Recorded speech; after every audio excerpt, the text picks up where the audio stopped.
거짓말 못해? 그거는 이제 제가 늘 얘기하는 자기 절제력이 없기 때문에 입으로 배설을 막 하는 거죠. 이게 조망 수용 능력이 없는 거죠. 내가 이 말을 하면 상대가 기분 나쁘다, 이 말을 하면 기분이 좋다를 전혀 인지를 못해요. 그러면 조망 수용 능력이 없으니 사회성이 없겠죠. 그러면 자기만 시원하게 말을 해요. 그러면 독거노인 되면 돼요. 고독 싸움 됩니다. 계속 하세요. 주변에 자식도 나중에 안 올 겁니다. 대화 능력은 계속 흘러가야 돼요. 어차피 윗분들은 돌아가실 거고 옆에 친구는 없어져요. 그리고 밑으로 가야 돼요. 대화는요, 흘러가는 수용성을 갖지 않으면 어렵습니다. 그래서 언제든 나이가 들어도 대화 능력을 잃지 않아야 된다. 네, 안녕하세요. 저는 라이프 스피치 교육원 리라이프 연구소 소장 강민정입니다. 관계 커뮤니케이션을 한 17년, 20년 정도 다뤄왔고요. 오늘 이렇게 교양식에 초대해 주셔서 감사합니다. 첫 번째로 한국인들이 무심코 뱉는 말 중에 사실은 상대방을 비난하고 비교하는 무례한 말이 있다면 무엇이 있을까요? 우리가 이제 관례라는 게 많은 나라잖아요. 그래서 우리가 이제 뭐 추석이나 설날 때 만났을 때 아유 그래도 결혼은 해봐야지, 아유 애는 낳아야지, 인생이 다 정해져 있잖아요 지금. 그 상태로 이렇게 질의를 하거나 야 한국 사회 안 그래 뭐 이런 거. 그러니까 원래 살던 대로 살으면 우리 과학이 이만큼 발전하지 못했죠. 그 다음에 부모가 어떤 역할인지는 옛날에 몰랐고 지금은 이제 문화 계몽이 되니까 더 좋은 부모의 양육 태도를 알아가고 있고, 그 다음에 저희도 지금 건강한 커뮤니케이션 배우고 있는 과정이잖아요. 문화로서 접근하고 있는 과정이잖아요. 삶은 다 바뀐다고 생각해요. 근데 정원적 얘기, 야 겸손해야 돼. 그것도 저는 아버지한테 제일 많이 들은 게 겸손이거든. 그래서 저희 아버지한테 얼마 전에 그런 얘기를 했어요. 아버지, 겸손은 뛰어날 때 할 수 있는 거야. 아빠가 딸에 대해서 잘못 알고 있어. 내가 이랬거든요. 그래서 자꾸 한국 사회에 겨우 적응하고 맞춰가는 친구한테 어릴 때부터 겸손하다라고 하면 부당한 어른들이 부당해요라는 말을 내가 못하고 자랐다. 그게 내가 그 시점에 아직도 화가 나서 돌아가서 얘기하고 싶다.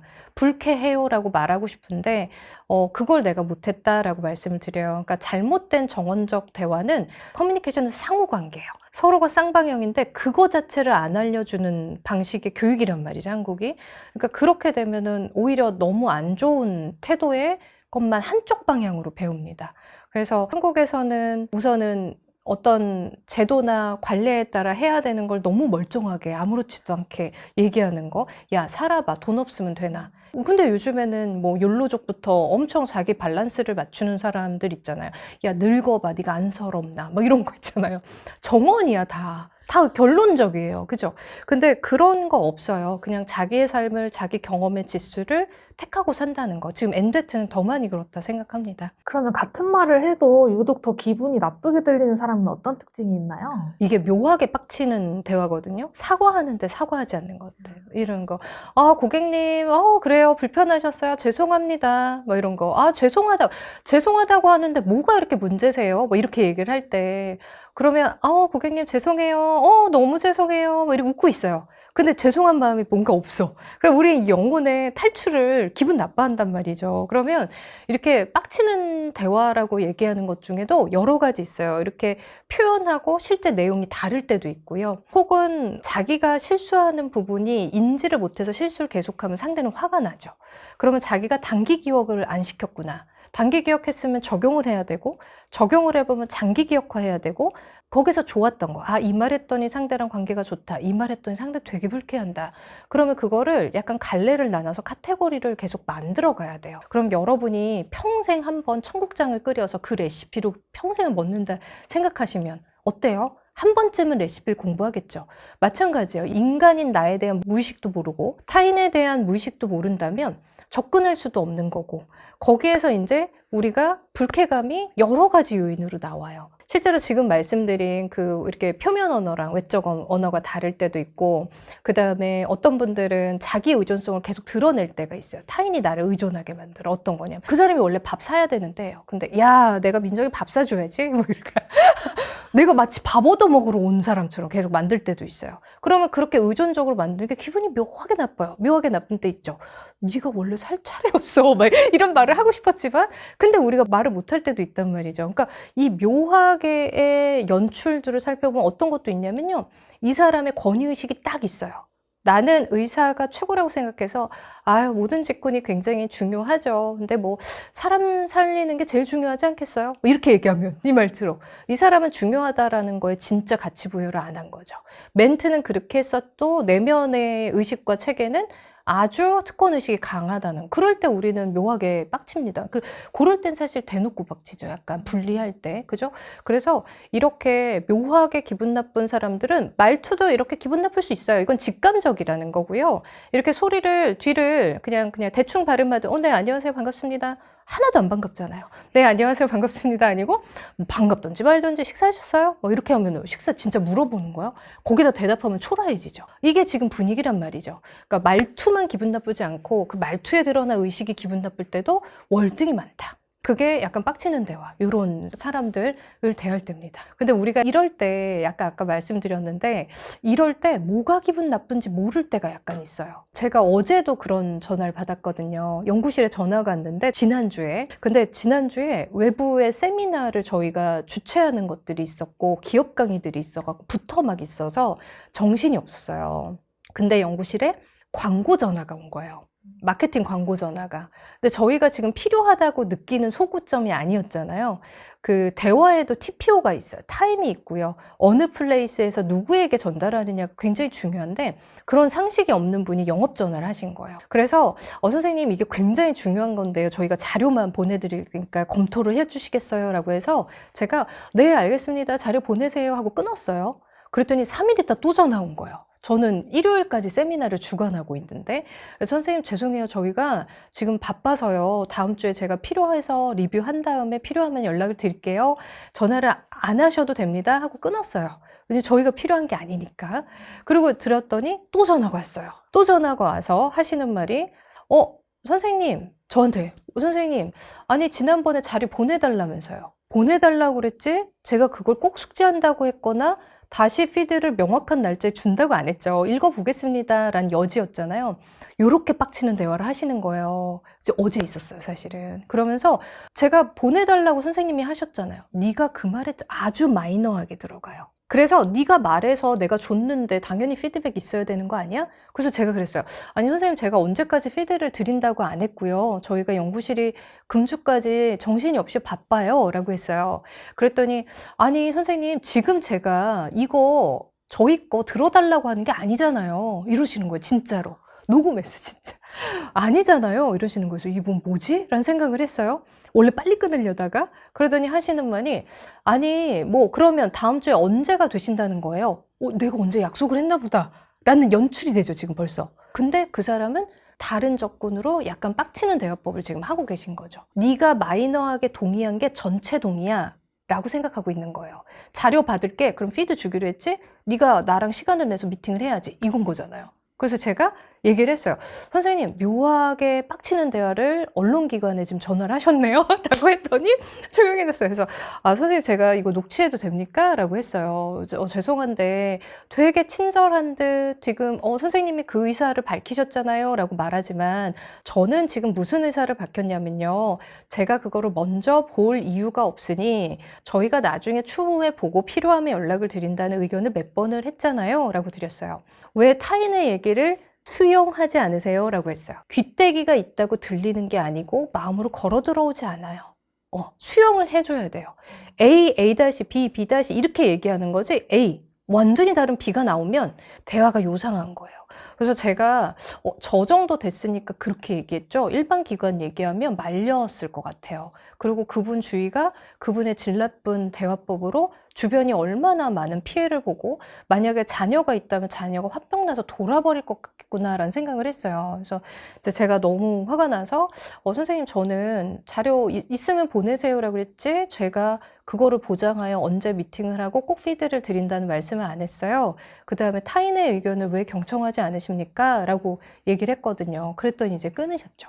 근데 그거를 만약에 제가 전공자가 아니면 아주 마이너한 동의를 전체적 해석의 동의로 만들어서 꼼짝 못하게 한다라는 거를 못 알아차리면 그냥 내가 뭔가 잘못한 것 같은 느낌? 우리가 일상에서 그걸 많이 겪죠. 근데 이렇게 커뮤니케이션을 분리해서 뭐가 불편한 요소들이 있겠구나라고 알면 저는 이거에 동의했습니다. 이거 동의하지 않았어요? 이게 월권입니다라고 하실 수도 있는 거고 아는 만큼 보이고 말할 수 있을 겁니다. 그래서 요거는 이제 뭐 말투뿐만 아니라 빡치는 대화에는 다양한 요소들이 있다라고 생각하시면 돼요. 그럼 다음으로는 이외에 유독 기분이 나쁜 최악의 말투가 있다면 뭐가 있을까요? 팩트적으로만 접근하시는 분, 사정을 얘기했거나 혹은 팩트적으로 하면 뭐 그래서 뭐 어쩌라고 하는 걸까요? 라고 물어보는 제 알바 아니고요. 분리를 딱 해버려요. 저는 그런 관심 없는데요. 이런 얘기들.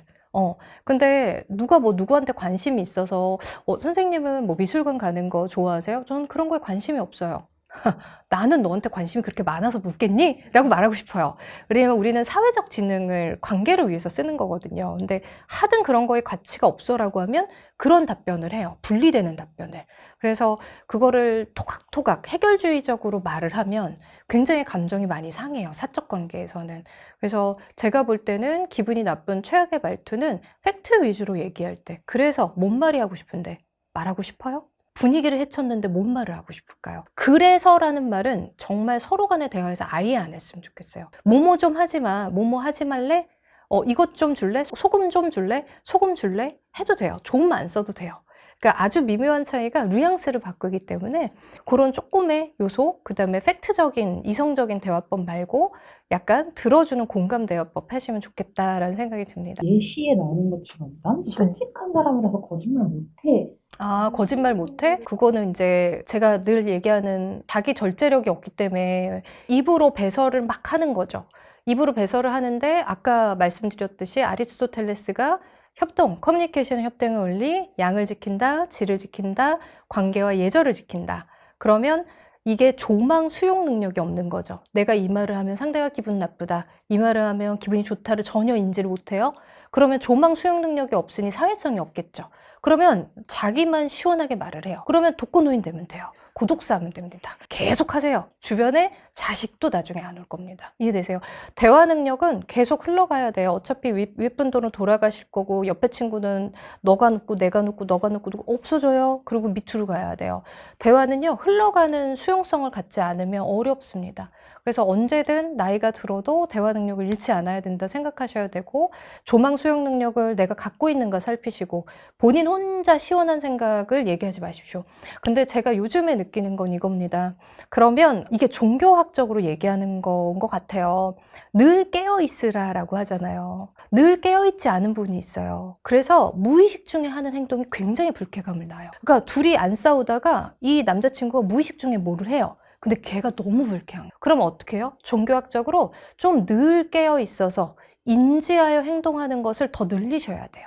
그러니까 어떤 사람은 진정성을 100% 인생에 담아 살려고 하고 어떤 사람은 어쩔 때는 그냥 좀 쪽팔린 거 감수하고 어쩔 때는 좀 진정성 있게 살고 비율이 다 다르잖아요. 근데 깨어있는 빈도수가 높을수록 내가 의식하여 조절하여 타인을 대할 것 같아요. 근데 그 의식이 좀 무의식 중에 있는 무심한 거에 자기가 그게 아니었는데 내가 미쳤었나 봐. 이거는 돌릴 수가 없잖아요. 늘 언제나. 그러니까 좀 많이 깨어있고 많이 인지하려고 노력하세요.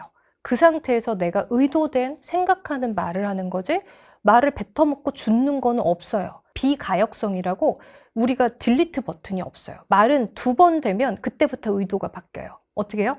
실장님 문 좀 열어주실래요? 아까 한 번 했어요.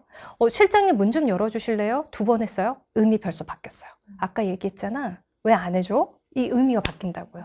그래서 딜리트 버튼이 없다 대화에. 그러면 내가 의식하고 말하고 있는가 생각하고 내가 조망 수용 능력이 있는가 생각해 보시고 그런 게 없다고 하면 아까 말한 것처럼 내가 인간이 다 다르고 청국장도 집집마다 달라요. 그러면 청국장과 전혀 안 어울리는 걸 넣으면 대박 맛없겠죠. 그러면 이런 것처럼 내가 의도하지 않은데 의도하지 않은 이상한 말을 하면 분위기 싸하게 이상하게 만들어요. 관계도 이상하게 만들어요. 나 때문에 내 자녀가 쪽팔릴 수도 있단 말이죠. 자녀의 배우자들한테. 그러면 그런 책임성을 느끼면 내가 타인이 호불호에 적합하게 길러져 있는가 사회성을. 그리고 시험하셔야 돼요. 이렇게 말하면서 안색이 어떤가 저렇게 말하면 안색이 어떤가. 근데 이 말을 하면 많은 분들이 이렇게 얘기해요.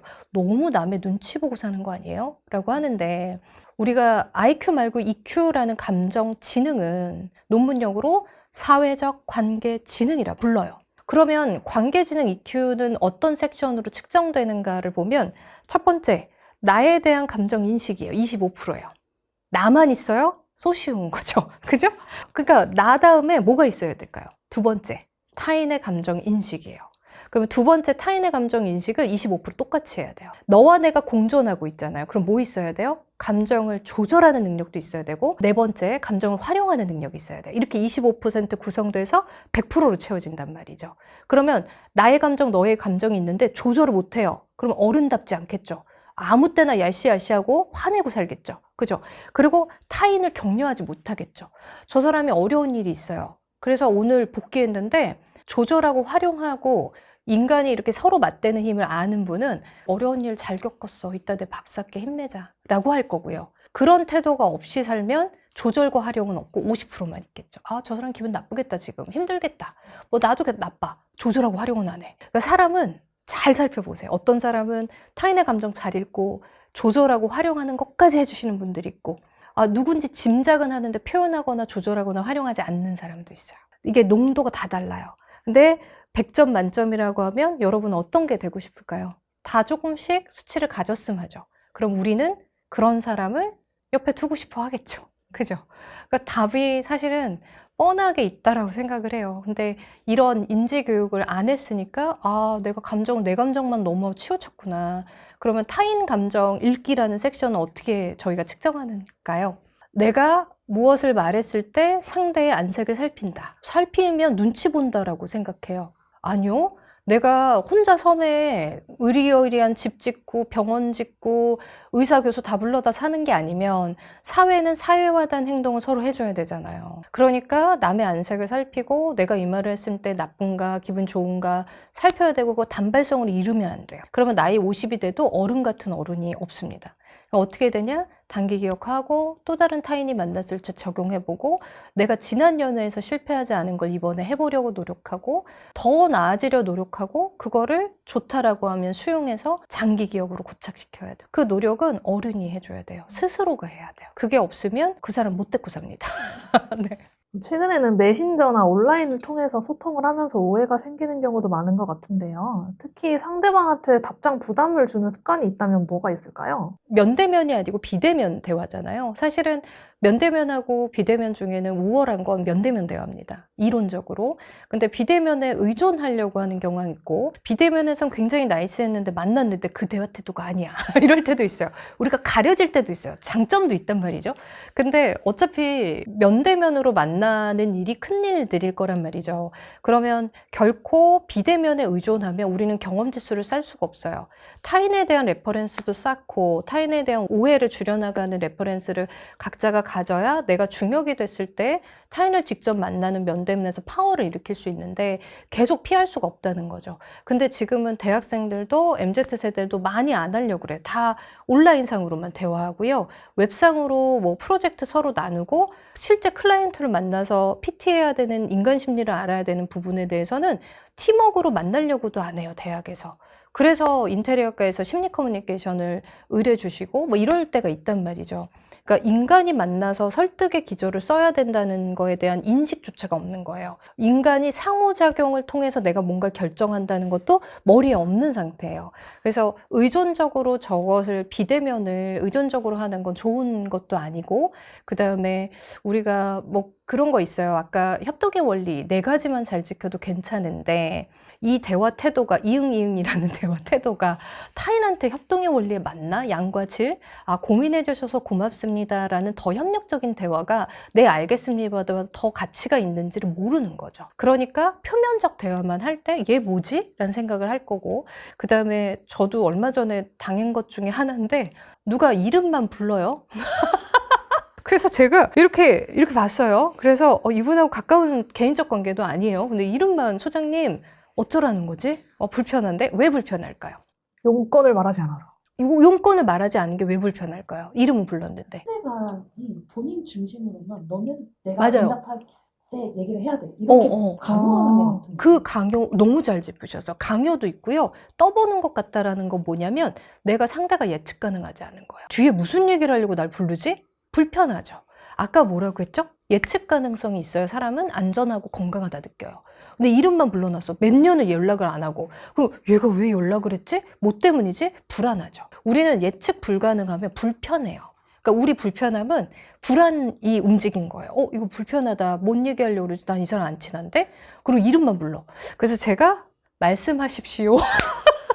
네, 있습니다. 이게 아니고 말씀하십시오 라고 했어요. 불렀으면 말을 해야지 라는 뜻인데 이게 상대가 이 대화가 왜 불편한가를 알아차리면 우리는 예측 가능한 대화, 예측 가능한 사람, 이게 건강하고 안전하게 대화할 수 있는 거에 사람이 돼줄 수 있다는 거를 자꾸 인식하지 못하니까 그냥 이름만 불러두고 아무 말을 안 한다거나 불안하게 하는 거를 모르는구나. 이걸 좀만 알아차리면 좋겠다. 의도 안 한 사람들이 더 많거든요. 그래서 이것도 우리가 기본적인 아까 이론들에 다 적합한 반응들이에요, 사실은. 그러면 초반에 MZ세대 잠깐 말씀해 주셨는데 요즘 회사에서 MZ세대와 기성세대 갈등이 많다고들 하세요. 가장 큰 갈등 상황은 무엇이 있나요? 사실 의식의 문제가 제일 큰 것 같고요. 우리는 이제 위계도 있고 조직이나 관계의 힘을 굉장히 믿고 상호작용의 힘을 크게 믿고 있는데 MZ 친구들은 상호나 소속에 대한 개념이 거의 없고 그 다음에 내가 이 기관을 통해 내가 성장하는 거지 얘를 뭘 하는 거가 없고요. 그 다음에 팀워크에 대한 부담감이 많고, 그러니까 의식적인 게 굉장히 다른 것 같고요. 그 다음에 말하는 것도 지금 MZ세대는 코로나도 겪고 집 식구도 많지 않기 때문에 말할 수 있는 가족 간이나 이런 것도 너무 적어진 것 같아요. 우리 옛날보다. 그리고 저희도 우리 더 윗세대보다 적어졌죠, 사실은. 그러니까 상호 관계가 얼마나 긴밀할수록 우리가 윤택해질 수도 있는가를 모르기 때문에 그들이 그 필요성을 모르기 때문에 그렇게 친목이나 관계에 대한 중요성을 아예 안 느끼는 거예요. 그러니까 의식이 다르다 보니까 저는 시간 됐으니까 갖겠습니다. 일이 남아있는데 간다는 거나 팀워크가 상관이 없는 거죠. 내 시간만 그냥 채운다는 개념일 거고 그 다음에 사실은 이렇게 물어볼 때 있어요. 저도 얼마 전에 우리 연구원한테 보통 이제 들어오면 연구실에 음악을 좀 켜놔요. 켜놓는데 늘 제가 켜요. 좀 먼저 오면 좀 켜졌으면 좋겠는데 그래서 이게 이제 눈치코치와 사회적 관계 능력인데 주변을 못 살피는 사람도 있기 때문에 늘 켜요. 그러면 그때는 또 안 켜서 제가 이제 그거 좀 켜줄래? 라고 해서 음악이요? 이러는 거예요. 음악이요? 이렇게 어조가 위로 올라갔어요. 음악을 왜 켜요? 혹은 내가 왜 켜요? 약간 이렇게 들리죠. 음악이요? 오늘 소장님 놓쳤나 보다. 내가 켜야 이런 느낌이 아닌 거죠. 근데 그 친구가 진짜 음악을 제가 왜 켜요? 이런 친구는 아니거든요. 알고 있기 때문에. 그러니까 그런 의도는 아니었어요. 그러면 뭐냐? 어투가 잘못돼서 내가 왜 그거 해야 돼요? 합리적 이유를 대주세요. 이렇게 들릴 수 있다는 거죠. 그러면 MZ세대를 기성세대가 이해할 수 있는 건 이거예요. 그 친구들은 명확한 이유를 좀 알아야 움직이기 편해요. 합리성에 좀 초점이 돼 있고 효율성에 초점이 돼 있고 내가 이해돼야 움직일 수 있는 아이들이기 때문에 조금 명료함을 요청할 수 있어요. 그래서 왜요? 라고 물어볼 때 되바라지게 왜요? 라고 물어. 막 이렇게 생각하지 마시고 명료성을 원하나 보다라고 이해하셔야지 저희가 기성세대와 너무 다르기 때문에 의식과 가치를 바꿔줄 수는 없을 것 같아요. 그러면 왜요?라고 물어보면 원래 왜요?라고 말하면 안 되죠. 왜요? 걔가 지혜가 있어야 되죠. 저기 소장님 이거 왜 해야 되는지 제가 궁금한데요. 목표나 방향이 뭘까요? 이렇게 얘기했어야 되는데 그 언어 능력이 우리가 있어요? 우리 셋도 별로 없었을 거예요. 그렇기 때문에 그렇게 말할 수도 있다. 그러면 내가 리더십이 있으면 돼요. 그러면 뭐가 궁금해? 이게 어떤 효과를 낼 건지가 궁금해? 아니면 왜 하는지가 궁금해? 라고 빨리 물어봐야죠. 디테일한 질의를 해서 이 친구가 왜요? 이게 나한테 오해하지 않고 나를 공격한다 생각해서 던지는 게 아니고 너가 궁금한 게 그지 뭐지? 이게 어떤 효과를 내는지 궁금해? 그러면 뭐 내가 설명할게. 이렇게 접근해도 되는데 그것도 좀 잘 안 되죠. 되바라졌네? 뭐 이렇게 되죠. 쌓이죠, 어느 순간. 그러니까 서로의 이해가 좀 필요해요. 그 다음에 MZ세대도 더 좋은 아까 얘기했던 리더들이 갖고 협의적인 대화 태도를 배워야 된다 생각해요. 정말로. 이거는 기성세대가 무조건 잘하진 않아요. 서로 배워야 된다 생각합니다. 그럼 혹시 내가 이런 무례한 말투를 쓰고 있는지 확인할 수 있는 방법이 있을까요? 그냥 제가 늘 얘기하지만 메타인지의 촬영만큼 좋은 게 없습니다. 남자친구랑 대화하는 거 녹음하십시오. 남편하고 대화하는 거 녹음하시고 자녀랑 대화하는 거 녹음하세요. 실제로 저희 연구소에 굉장히 큰 대표님이 오셨어요. 여자분이신데 딸이 초등학생인데 따님이 서점을 갔다가 엄마한테 어떻게 말해야 할까라는 오은영 박사의 책을 선물하더래요. 엄마 이것 좀 읽어봐. 아들이 또 엄마 이것 좀 읽어봐. 두 자녀가. 그래서 이게 뭐지? 근데 그분이 이렇게 되게 큰 회사 대표예요. 되게 바빠요. 그러니까 어떤 생각이 있냐면 내가 물질적으로 자녀를 잘 양육하고 있으니까 최선 다해서 양육하니까 되게 잘하고 있는데 저 딸은 왜 나한테 이렇게 얘기하지가 의아했던 거야. 그래서 멀리서 주 1회씩 관계법 수업 때문에 오셨는데 첫 번째 관찰 수업을 해요. 그분의 피드를 이렇게 찍어요. 근데 약간 감정 반응이 없는 거예요. 그러면 감정을 잘 못 느껴요. 아까 조망 수용 능력이라고 했죠. 상대가 이 말을 하면 불쾌하고 유쾌하지 않을 수 있고 뭐 이런 걸 못 느껴요. 그리고 상대가 슬프면 마음이 상심이 크겠다. 이게 안 되는 거예요. 그러면 이걸 자신의 감정을 안전하게 수용받지 못하면 자기 부모의 행태, 관계 유산이 안 좋으면 본인도 감정을 싹 닫고 살아요. 왜? 수용 안 받아봤으니까 감정을 낼 수가 없어요. 아팠거든. 그러면 봉제해서 살죠. 그럼 봉제한 걸 모를 수도 있고 혹은 너무 과도한 스트레스가 나오면 코티졸이라는 성분이 뇌의 가장 연약한 부분을 갉아먹는데요. 상처를 입힌대요. 그러면 무감각해져요. 그럴 수도 있고 아까처럼 단기 기억을 자꾸 안 시켜요. 이러면 기분 나쁘다. 그러니까 훈련해야 되는 능력이 없을 수도 있죠. 이게 유형은 모를 수도 있어요. 근데 그분을 인지시키는 건 문제가 얼마나 심각한지를 인지시키면 돼요. 그래서 어떻게 하냐, 관찰 카메라를 찍고 대화하는 걸 그냥 찍어요. 이 사람이 어디서 반응하고 어디서 공격적 자세를 취하고 걔가 공격적 자세를 취할 이유가 뭔가, 그러면 어떤 방어기제가 건드려서 저 사람이 나를 이렇게 왜곡하고 있는가를 알아차려야 되고요. 그 다음에 그분 같은 경우에는 따님하고의 대화를 녹음해오라고 했어요. 녹음을 해왔는데 그걸 딱 듣는 순간 본인이 기절하셨죠. 어머니 이게 지금 딸한테 비난을 한 거죠? 저 이렇게 얘기하는지 몰랐어요. 몰라요. 객관적인 시선을 본인이 몰라요. 그렇기 때문에 반드시 과학적으로 데이터로 녹음하셔야 돼요. 마음의 문제 아니고 표현의 문제라고 해서 이 친구가 딸이 가방을 또 학원에다 두고 온 거예요. 엄마는 걱정을 하죠. 근데 제가 같이 생각을 얘기하면 안 되고 욕망을 얘기하라고 했잖아요. 그걸 알려드렸어요. 그러면 이분이 딸을 걱정한다고, 엄마가 얘기했지. 너 한 번씩 더 체크업하라고 했잖아. 라고 얘기를 하면 내가 몇 번을 얘기해? 이렇게 얘기를 해요. 동생은 챙겨왔잖아. 이렇게 얘기하면 비난과 비교가 들어갔죠. 그럼 걔는 그다음부터 말을 안 해요. 근데 본인 어머니가 얘가 비난인지를 못 알아차려요. 근데 사실 이 엄마는 챙겨오랬잖아. 엄마가 또 가야 되잖아. 짜증나잖아. 사실 이거일 수도 있고요. 실제로 욕망은 어떤 걸 수도 있을까요? 부모로서 걱정, 미안함일 수도 있어요. 혹은 걔가 챙겨 다녀야 되잖아요. 그죠? 늘 언제나 들어가서 챙겨올 수는 없으니까. 그러면 이 딸에게 대한 부탁일 수도 있는 건데, 이렇게 얘기한다면, 욕망으로 얘기하면, 지은아, 지은이가 가방을 또 놓고 오면 네가 당황하잖아. 근데 그때 엄마가 늘 있는 게 아니잖아. 그러면 너가 지은이가 당황할 때 엄마가 돕지 못한 게 엄마는 또 불안해. 그래서 지은이가 지은이 걸 잘 챙겨야 엄마가 네 걱정을 좀 덜 하거든. 너가 당황할까 봐 엄마는 그게 염려스러워. 이렇게 얘기하면 아이가 이걸 염려로 알아듣는데, 이 욕망에 대한 걸 얘기를 안 하고 머리로 얘기를 하고 비난, 평가, 충고, 조언을 하면 우리는 안 들어가요. 어떤 얘기도 실제로. 그래서 그 다음에 이제 욕망으로 얘기하세요가 있었어요. 계속 매주마다 미션을 주는데 그 다음에 딸이 이런 얘기를 하더래요. 잠잘 때 재우는데, 엄마 근데 엄마 변했어. 너무 좋죠. 근데 감정을 못 읽는 엄마도 훈련하는 거죠, 지금. 그럼 초기에 변했어라는 건 너무 희소식이에요. 근데 뭘 물어봐야 되냐면, 감정이 묻은 엄마 밑에는 관계유산이 안 흘러가요. 그럼 이 아이가 변한 게 기쁜 건지 슬픈 건지 나쁘게도 변할 수 있는 거니까 얘를 알아차려주는 질문을 해야 되는, 이게 아니고 어떻게 해야 돼요? 감정이 변했어? 그게 어떤 의미야? 좋아? 아니면 기뻐? 아니면 슬퍼? 막 이렇게 물어봐야 돼요.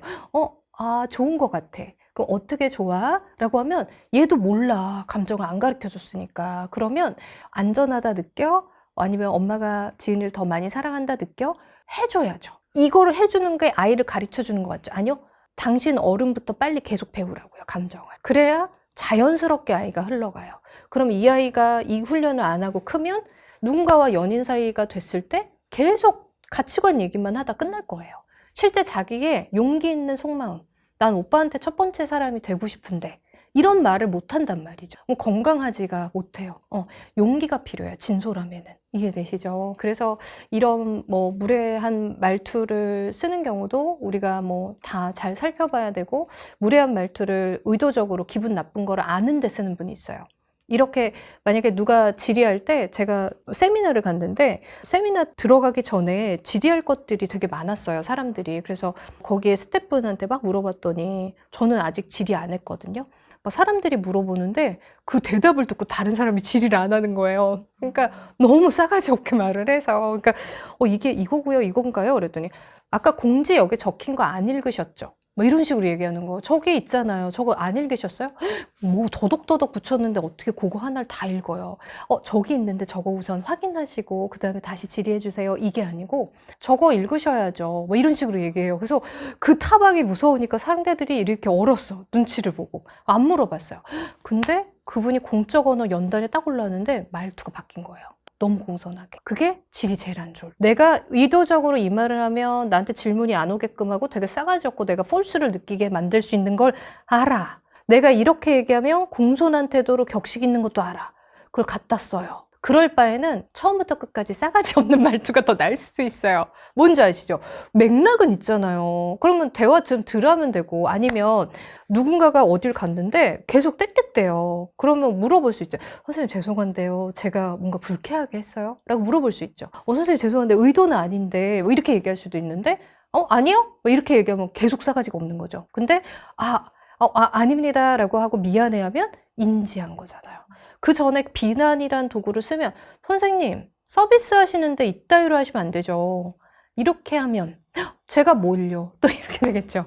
그러니까 대화의 농도도 조절할 수 있고, 이왕이면 이 사람이 인지 못하면 한 번의 기회를 줘서 내 쪽으로 좀 당겨올 수도 있고, 근데 이분이 그래도 말태도가 안 좋다. 그러면 선생님 죄송한데 하나도 안 좋아요. 쿠션 언어 쓰는 거예요. 격식 있게. 선생님 죄송한데 제가 좀 불편해서 그러는데 담당자 좀 바꿔주실 수 있어요? 저는 바뀌면 상관이 없거든요. 이렇게 얘기해도 돼요. 쿨하게. 근데 얘가 격식이 없어요? 선생님 죄송한데 제가 불편해서 그런데요. 담당자 바꿔주실 수 있어요? 안 바꿔주겠죠. 이 말투로 하면. 그래서 쿠션 언어가 중요하지 않아요, 사실은. 쿠션 언어보다 더 중요한 거는 격식 있게 말하고 있는가가 더 중요해요. 발성, 발음, 호흡 이런 게 너도 보호하고 나도 보호하는 언어로 하고 있는 게 되게 중요해요.